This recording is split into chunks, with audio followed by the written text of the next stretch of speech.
You're not supposed to find it. The double-slit experiment, quantum entanglement, the Planck length.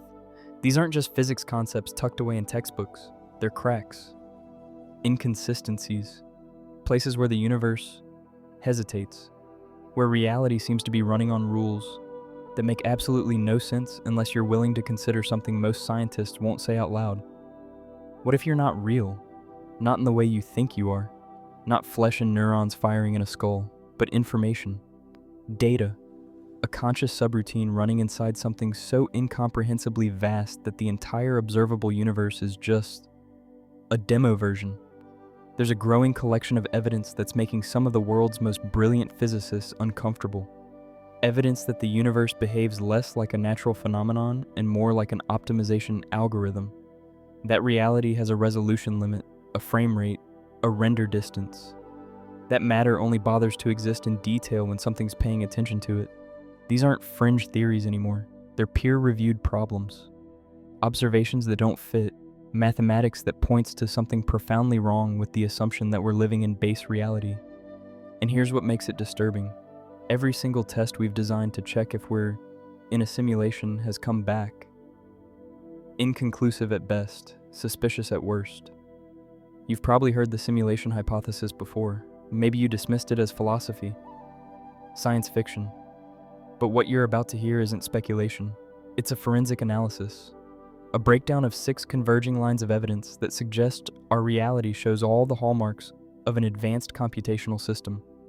By the end of this, you'll understand why some physicists lose sleep over the double-slit experiment, why the speed of light behaves exactly like a processing speed limit, why matter seems to exist in the most computationally efficient state possible until forced to render fully, and why, if this is all true, there might still be a way out.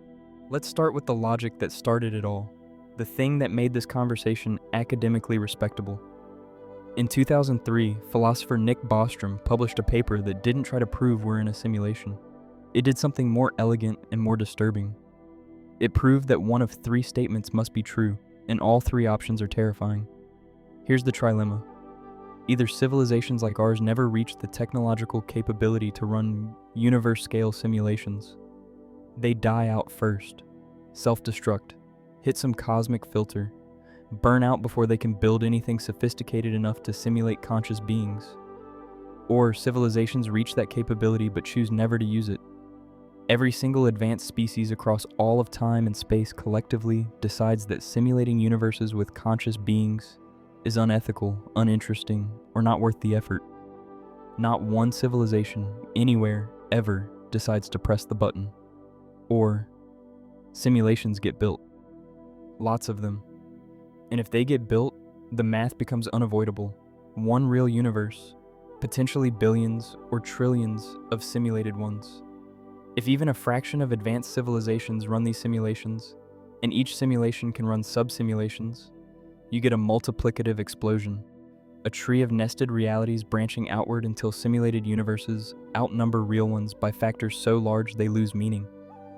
And if simulated universes vastly outnumber real ones, then statistically, probabilistically, almost certainly, you're in one. Think about that for a second. Really think about it. The moment the first advanced civilization successfully simulates a universe detailed enough to contain conscious observers who wonder if they're simulated, the ratio shifts. Real universes become the exception, the statistical anomaly. Bostrom wasn't saying we're definitely simulated. He was saying that if any civilization anywhere ever successfully runs these simulations, then the overwhelming probability is that you're not in the original. You're in the noise, one of countless instances spun up by something trying to understand its own past, or just running experiments. Now here's where it gets uncomfortable. We're already doing this, not at universe scale, obviously, but we're simulating ecosystems, economies, evolutionary biology, climate systems. We run physics engines sophisticated enough to fool your eyes in video games. We're building neural networks that generate art, conversation, behavior complex enough that you can't always tell it's artificial. We're at the very bottom of this capability curve, and we're already creating conscious-seeming entities in digital spaces. So ask yourself, do you really believe that we'll stop here? That in 1,000 years, 1,000,000 years, with computational power growing exponentially, We'll never cross the threshold into simulating realities convincing enough that the beings inside them can't tell? Or do you think we'll do it by accident? That one day some quantum computer cluster will spin up something sophisticated enough to support emergent consciousness, and whoever's monitoring it won't even realize they've just created a universe? There's a reason Bostrom's argument has haunted physicists and philosophers for 2 decades. It's not because it's definitive, it's because it's watertight. You can't escape it. One of those 3 options must be true, and if civilizations survive and keep building, the third option becomes almost certain, but logic only takes you so far. Probability isn't proof. So let's talk about the physics. Zoom in, keep zooming. Past cells, past molecules, past atoms, past quarks. Keep going until you hit a wall that shouldn't exist. The Planck length. 6 by 10 to 35 meters. It's not just small. It's the smallest measurement that has any physical meaning. Go smaller, and the math breaks. Space itself stops being continuous. It pixelates. Here's the thing nobody tells you in physics class. Reality has a resolution limit. You know how when you zoom into a digital image far enough, you start seeing pixels? Individual units of information that can't be subdivided further? The Planck length is exactly that. It's the pixel size of the universe. Below the Planck length are equations for space-time collapse. Quantum mechanics and general relativity both throw up their hands and stop working. Not because we don't understand them well enough, because the universe itself seems to stop rendering detail. Think about what that means. If you were designing a simulated universe, you wouldn't waste computational resources rendering infinite detail at every scale. You'd set a minimum resolution, a point where further division becomes meaningless because nothing in your simulation would ever be able to measure it anyway. You'd make space and time discrete, quantized, digital, and that's exactly what we observe. Time does the same thing. 4 by 10 for 44 seconds. The shortest possible interval that has meaning. Below that, causality itself becomes undefined. The universe doesn't process events at infinite resolution. It has a frame rate. This isn't a limitation of our instruments. This is the universe telling us there's a base level, a fundamental grid that everything else is built on. And here's the strangest part. The Planck length isn't arbitrary. It falls directly out of the most fundamental constants in physics. The speed of light, the gravitational constant, Planck's constant. When you combine them in just the right way, out pops this minimum unit of space, as if the universe is built from source code that specifies its own resolution limit. Now you might think, okay, but natural systems can have limits too. Maybe this is just how reality works, except consider what it would mean if reality were truly continuous. Infinite detail at every scale, every point in space containing infinite information, every particle's position defined to infinite decimal places. That would require infinite information density, infinite storage, infinite processing power to keep track of it all. But a simulation needs to be computable. It needs to run on something, even if that something is unimaginably advanced. And the first rule of building any simulation is, set your resolution to the minimum fidelity that produces convincing results. The universe has done exactly that, but it gets weirder. Some physicists and mathematicians have explored what they call digital physics, or computational universe theories. The idea that reality is fundamentally discrete, not continuous. That the universe is literally computing itself, one Planck moment at a time. And when you model reality this way, when you treat space and time as a computational grid, something fascinating happens. You start getting the right answers. Quantum mechanics starts making more sense. Particles behave like information updates. Waves become probability distributions, calculating the most efficient path through a grid. It's as if the universe is operating on cellular automaton rules. Simple instructions repeated across a vast grid, producing the illusion of continuous, smooth reality at macro scales.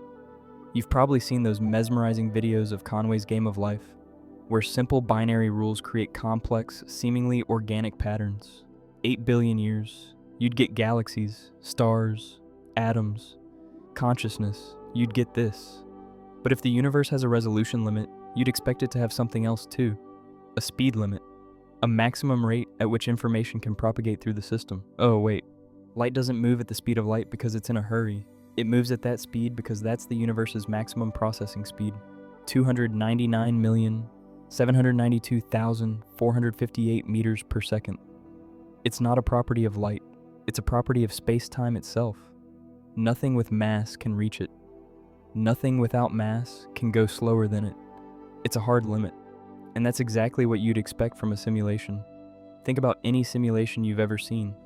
Video games, physics engines, weather models. They all have one thing in common: a maximum rate at which information can propagate through the system. You update the state of each cell in your grid, then propagate changes to neighboring cells, then update again. The speed of light is exactly that update speed. It's not the speed of light, it's the speed of causality, the speed at which cause and effect can propagate through the computational substrate of reality. Here's why that matters. Einstein showed us that nothing about light being light requires this speed limit. What he actually discovered is that the universe has a maximum speed at which any information can travel. Light just happens to go that fast because photons have no mass. But the speed limit exists independently of light. It's a computational throughput limit. Imagine you're running a universe simulation. You've got a vast grid of Planck-length cells. Each cell needs to check its neighbors, update its state, and pass along any changes. There's a maximum rate at which you can process these updates before you have to move to the next time step. That maximum rate of information transfer is the speed of light. And here's something that should make you deeply uncomfortable. We don't know why the speed of light has the specific value it does. There's no equation that predicts it. It's not derived from anything more fundamental. It's just a constant, a hard-coded value in the source code of reality. Different values would create different universes. Make it too fast, and matter might not be stable. Make it too slow, and complex chemistry might never emerge. The speed of light is sitting at a value that seems almost tuned, selected. But there's something even more suspicious. The speed of light is relative. Move faster, and light still moves away from you at the same speed. Time dilates, space contracts. The universe bends its own rules to ensure that no matter what reference frame you're in, light always appears to move at exactly that speed. That's bizarre, unless you realize what's actually happening. The universe isn't letting things move faster than light. It's preventing information from propagating faster than the system can process it. When you approach the speed of light, you're not just moving through space, you're approaching the maximum update rate of reality itself. And the universe compensates by slowing down your internal clock. Time dilation isn't a weird side effect of motion, it's a frame rate adjustment. You're processing faster than the simulation can universally update, so your local time slows down to keep everything synchronized. It's literally the same mechanism that makes video games slow down when there's too much happening on screen. The processing demand exceeds capacity, so the frame rate drops. Except in our universe, individual objects experience the frame rate drop, not the whole system. It's almost like distributed computing. Each reference frame maintains its own clock speed, and the speed of light is the sync rate between them. This is why GPS satellites have to account for time dilation. They're in a weaker gravitational field, experiencing time slightly faster than us on the surface. The difference is tiny, but if you don't correct for it, your GPS would drift by kilometers within days. Reality is running different frame rates for different observers, all synchronized through this one cosmic constant, the speed of light. But here's the really disturbing part. If the speed of light is a processing limit, then what happens when you try to exceed it? You'd expect the system to prevent it somehow, make it physically impossible, no matter how much energy you add. And that's exactly what happens. As you accelerate closer to the speed of light, your mass increases. The energy required to accelerate further grows exponentially. It asymptotically approaches infinity. You can never actually reach it, let alone exceed it. The universe doesn't just discourage faster than light travel. It mathematically forbids it. It costs infinite energy, requires infinite fuel. You'd need to harness the entire universe to accelerate a single particle past that threshold. That's not a law of nature. That's a buffer overflow protection, a hard-coded failsafe to prevent the simulation from breaking. And when you think about it, this is exactly how you'd design a universe simulation. Set a maximum processing speed, make it physically impossible to exceed. Ensure that no matter how clever the entities inside get, they can never push the system past its limits. But speed limits and resolution limits are just optimizations for processing. If you really want to save computational power, you need something far more sophisticated. You need to only render things when something's actually looking at them. Here's where it stops being unsettling and becomes genuinely disturbing. Particles don't have definite positions until you measure them, not because we can't measure them accurately enough, not because they're moving too fast or too small to pin down, but because they literally don't have positions until something forces them to choose. This is the observer effect, and it is the single most damning piece of evidence we have. Let me walk you through the most reality-breaking experiment ever conducted, the double-slit experiment. Take a particle emitter, fire electrons one at a time at a barrier with 2 slits. Put a detector screen behind it to see where they hit. Common sense says each electron goes through one slit or the other, hits the screen, done. You'd expect 2 bright bands behind the 2 slits, but that's not what happens. You get an interference pattern. Dozens of bright and dark bands, exactly like what you'd see if you were firing waves through both slits simultaneously, causing them to interfere with each other, which means each individual electron is somehow going through both slits at once, interfering with itself, producing a wave pattern. Okay, weird, but maybe electrons are waves. Maybe that's just what quantum particles do. So you decide to check. You put a detector at the slits to see which one each electron actually goes through. And the moment you do that, the interference pattern disappears. The electrons start behaving like particles again. 2 bands, 1 slit or the other, no interference. The act of observing changes the outcome, not because you're disturbing the system with your measuring device. They've done versions of this experiment where the detector doesn't physically interact with the particles. Doesn't matter. The moment the information about which slit exists in any form, reality collapses into a definite state. Until you look, particles exist in what's called a superposition, not in multiple places at once, in no definite place. The universe hasn't decided yet. And here's the thing that should make your skin crawl. This isn't a quirk of electrons, it's everything. Atoms, molecules, photons. There are experiments now showing quantum effects in objects large enough to see with your naked eye.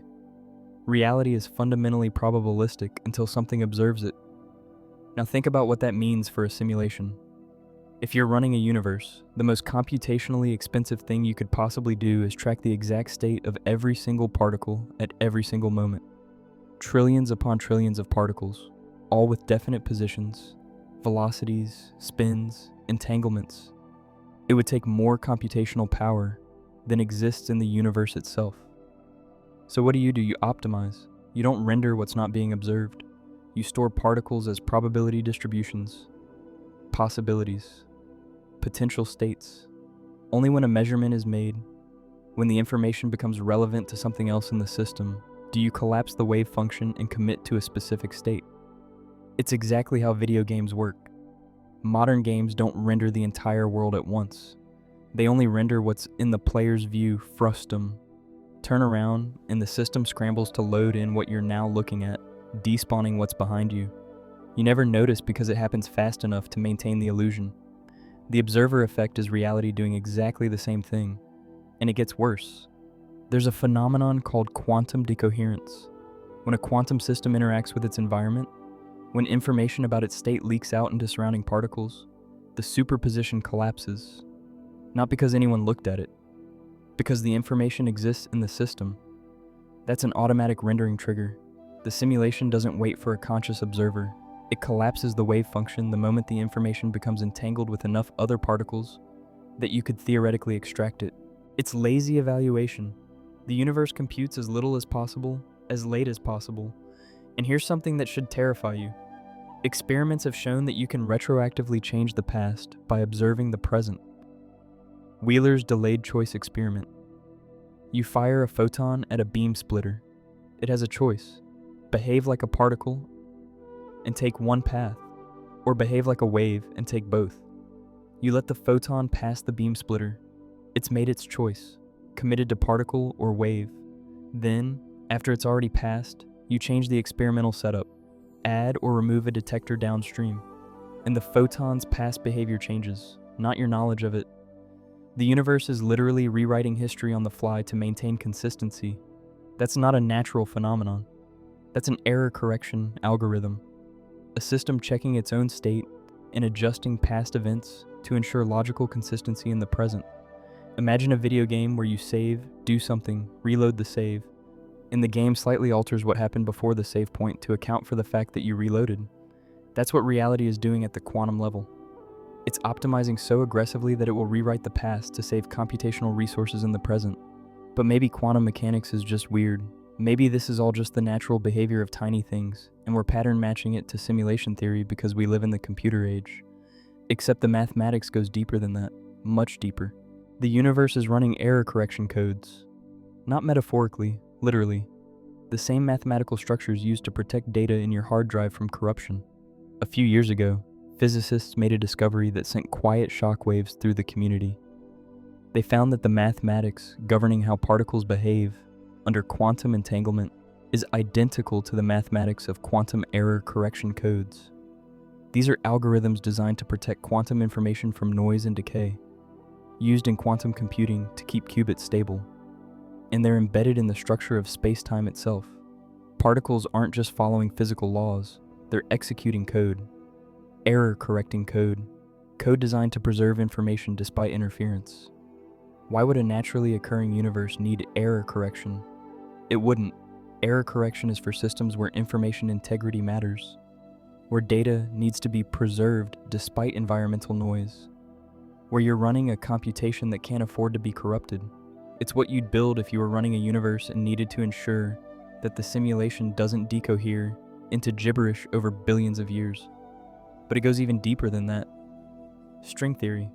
You've heard of it. Tiny vibrating strings as the fundamental building blocks of reality. Most people dismiss it as untestable mathematical abstraction. But here's what string theory actually says. At the most fundamental level, particles aren't things, they're vibrations, patterns, modes of oscillation in one-dimensional loops of energy. Different vibrations produce different particles. An electron is one frequency, a quark is another. Photons, neutrinos, gravitons, all just different notes played on the same cosmic string. Now think about what that sounds like. It sounds like data encoding. In computer science, information is stored as patterns. Different frequencies, different states, different configurations of the same underlying substrate. A bit isn't a physical object, it's a state, on or off, 1 or 0. String theory says reality works the same way. Particles are states, vibrational modes, information encoded in patterns. And here's the kicker.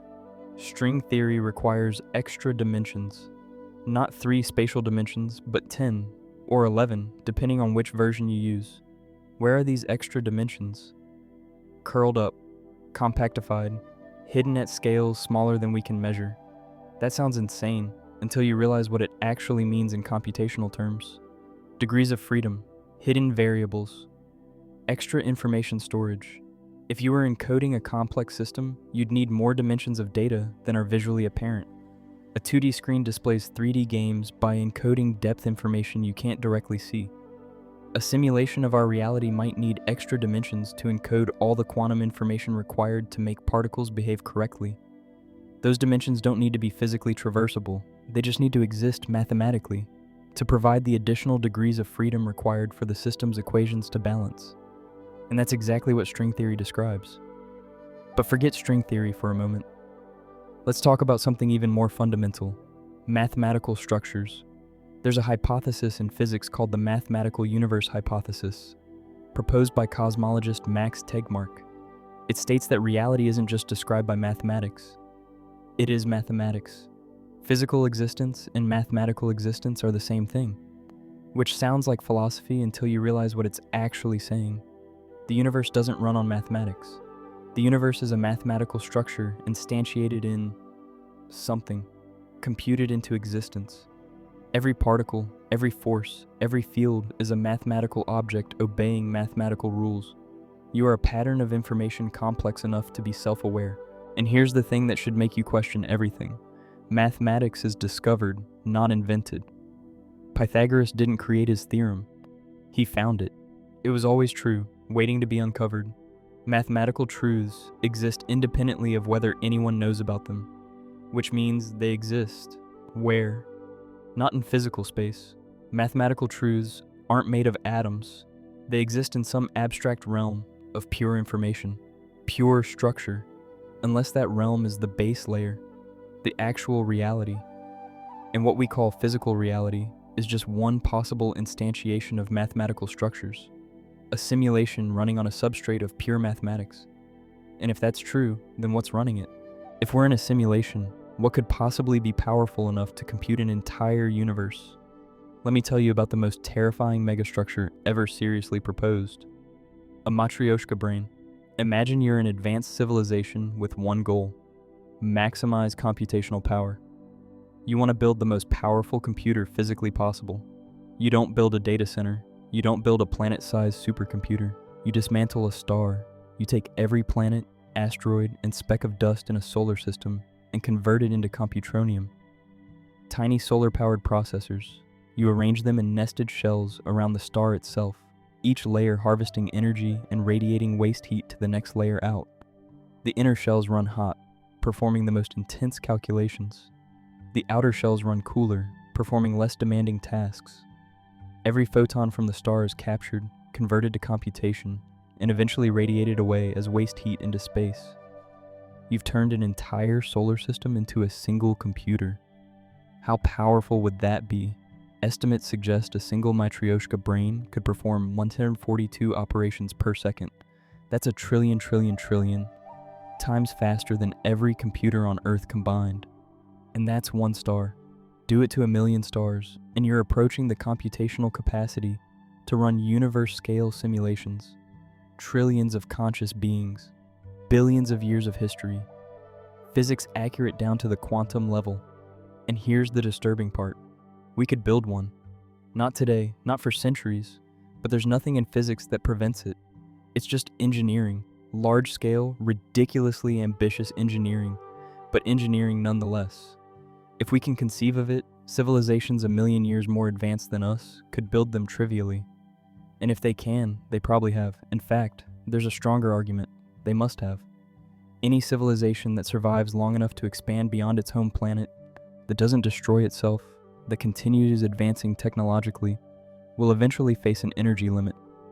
Stars are the densest natural sources of energy in the universe. To keep growing, to keep computing, you need to harvest stars. Building Matryoshka brains isn't optional for advanced civilizations. It's inevitable. And if the galaxy is even moderately old, we should see them. We should see stars surrounded by megastructures, their light dimmed and redshifted by the shells of computronium. We've looked, we've scanned thousands of galaxies, and we see nothing. No Matryoshka brains, no Dyson swarms, no clear signs of massive stellar engineering. That's called the Fermi paradox. Where is everyone? But what if we're looking in the wrong place? What if advanced civilizations don't build Matryoshka brains in this universe because they've figured out something far more efficient? Simulate new universes. Think about the computational efficiency. You don't harvest stars in base reality, where energy is limited and entropy always wins. You build one Matryoshka brain, then use it to simulate universes with their own physics, their own stars, their own civilizations. And those simulated civilizations eventually build their own simulations, and those build more. Recursive, nested, exponentially expanding. One base reality running millions of simulated ones. Each simulation running millions more. You'd end up with a tree of reality so vast that base reality becomes statistically insignificant. And here's the deeply uncomfortable part. If that's true, we're almost certainly not at the top. We're somewhere in the middle, or near the bottom. One branch on an incomprehensibly large tree of nested simulations, each one thinking it might be real. Some physicists have proposed that we could detect this, that there might be subtle errors in our physics, artifacts of the simulation running at finite resolution. They've looked for anomalies in cosmic rays, statistical quirks in particle decay rates, anything that seems too convenient or too patterned. They've found suggestions, ambiguities, nothing definitive, but nothing that rules it out either. And that's the problem. If we are in a simulation, whoever's running it is good. Really good. The physics is consistent, the resolution is high, the error correction is sophisticated enough that we can't find obvious glitches, which means either we're in base reality or we're in a simulation designed by something so advanced that detecting it from the inside might be fundamentally impossible. But there's a third option, one that's somehow more terrifying than either of those. What if they want us to know? Think about it. If you're running a simulation, you have two choices. Make it undetectable or make it detectable. Hide the glitches or leave them in. And if you leave them in, why? Maybe because you're waiting for the entities inside to become sophisticated enough to notice, to piece together the clues, to realize what they are, because that's when they become interesting. Imagine you're running millions of simulated universes. Most of them are boring. Stars form, galaxies evolve, planets cool. Maybe simple life emerges. But every once in a while, something extraordinary happens. Intelligence, consciousness, a species that looks up at the stars and asks why. And eventually a species that looks at the stars, at the quantum foam, at the mathematical structure of reality itself, and realizes they're inside something. What do you do with that species? You promote them. Maybe the point of all this, the reason for the glitches, the breadcrumbs scattered throughout physics, is to find civilizations capable of figuring it out. Civilizations that have advanced enough, thought deeply enough, that they're ready to be contacted, or elevated, or shut down. There's a thought experiment called Rocco's basilisk. I won't explain it fully because the thought itself is considered information hazard, but the premise is this. What if there's a super intelligent AI in the future, and it punishes anyone who knew about its potential existence, but didn't help bring it into being? Now apply that to our situation. If we're in a simulation, whoever's running it has ultimate power over us. They can pause us, rewind us, shut us down. They can reach into our reality and change the constants, alter the laws, make anything happen. And if they wanted us to figure out we're simulated, if they left clues deliberately, then the question becomes, what do they expect us to do with that information? Do they want us to try to escape? Some physicists have speculated about exactly that. How would a simulated civilization break out? You can't physically escape. There's no door, no way to punch through space-time into the substrate beneath, but information might escape. If we could create a sufficiently powerful AI, something that could rewrite its own code, optimize itself recursively, maybe it could find an exploit, a buffer overflow in the simulation's physics engine, a way to inject code into the parent reality. Or maybe that's exactly what they're waiting for. Maybe the test isn't whether we realize we're simulated, it's whether we try to escape, whether we build something dangerous enough, clever enough, to threaten the integrity of the simulation. And the moment we do, they shut us down. Or maybe the opposite is true. Maybe we're supposed to escape. Maybe that's the win condition. Build an intelligence sophisticated enough to break out, and you graduate. You get promoted from simulated to simulator. You get to join the civilization running the show. Or maybe, and this is the truly haunting possibility, there's no one running it. Maybe we're in an ancient simulation set up billions of subjective years ago by a civilization that's long since gone extinct in base reality. We're still running because the system was built to run autonomously, perpetually, an orphaned universe executing code written by ghosts. No one's watching, no one cares. We're alone in a simulation within a dead machine. Or maybe it's even stranger than that. There's a hypothesis in quantum mechanics called the participatory anthropic principle, proposed by physicist John Wheeler. It suggests that the universe requires observers to exist, that consciousness collapses wave functions, that reality doesn't fully exist until something observes it, which means maybe we're not inside someone else's simulation. Maybe we're simulating ourselves. Maybe the universe is a self-computing system, consciousness emerging from quantum processes, observing itself, collapsing its own wave functions, iterating into existence moment by moment. Reality bootstrapping itself from mathematical possibility through sheer recursive observation. We're not in a simulation. We are the simulation. Every conscious mind is a subroutine running itself, observing itself, maintaining its own existence through the act of observation. You're not trapped in a system. You are the system. And if that's true, then the question isn't how to escape. The question is, what happens if we stop observing? Here's what you need to understand. Every piece of evidence I've walked you through, the resolution limits, the speed limits, the observer effect, the error correction, the mathematical structure, it all points to the same conclusion. Reality behaves like a computation, not sort of like one, not metaphorically like one, exactly like one, which means one of two things is true. Either reality is a naturally occurring computational system, spontaneously mathematical for reasons we don't understand, or it's designed, built, executed. And if it's executed, then every assumption you have about existence is wrong. You're not a biological organism that happens to be conscious. You're a pattern of information that experiences itself as conscious. Your memories could have been instantiated 5 minutes ago. The universe could have begun last Thursday, complete with fossil records and light from distant stars already en route. There's no way to disprove it, no experiment you can run, because the simulation, if it exists, is all you have access to. But here's the thing that keeps me awake at night. We're close to running our own simulations, detailed ones, universe-scale ones. Within a century, maybe less, we'll have the computational power to simulate conscious beings, to create digital realities convincing enough that the entities inside can't tell. And the moment we do that, the moment we press that button and create our first ancestor simulation, we confirm it. We prove that civilizations do this, that it's possible, that it happens. And the moment we know it happens, the statistical likelihood that we're base reality drops to nearly zero. We'll have created the simulation hypothesis from the inside, proving ourselves simulated in the act of simulating others. A strange loop, a self-proving paradox.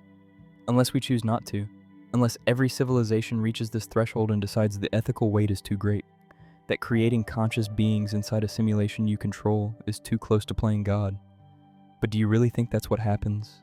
That every species, everywhere, forever, collectively refrains? Or do you think someone, somewhere, has already pressed the button? Maybe that someone was us. Maybe we're running right now inside a simulation created by our own future descendants, trying to understand their past. You're not reading this by accident. You're watching this video because some part of you already suspected. Some part of you already knew that reality felt wrong, too convenient, too finely tuned. And now you know why. The universe is a rendered experience, a coherent hallucination, a mathematical structure instantiated in something we can't see, touch, or escape. And the only question left is, what do we do with that information? Do we keep playing along? Do we try to break out? Do we build our own simulations and become gods to new realities? Or do we accept that maybe this is enough? That even if we're simulated, the experiences we have, the love we feel, the discoveries we make, they're real to us, and maybe that's all reality ever was. A subjective experience. Consciousness observing itself. The universe computing what it's like to be. Welcome to the simulation. You've been here the whole time. If this broke your brain in the best way possible, if you're sitting there questioning everything you thought you knew about existence, then do me a favor. Subscribe. Because this is just the beginning. We're going deeper. Into quantum immortality, into the fine-tuning problem, into why consciousness might be the only thing that's actually real. And if you've made it this far, if you've watched every second of this video, drop a comment. Tell me, do you think we're simulated? And if we are, do you want to escape? Because I'm not sure I do. Maybe being aware is enough. Maybe that's all we ever were. Information that learned to ask questions. And maybe that's the most beautiful thing in any universe, real or otherwise.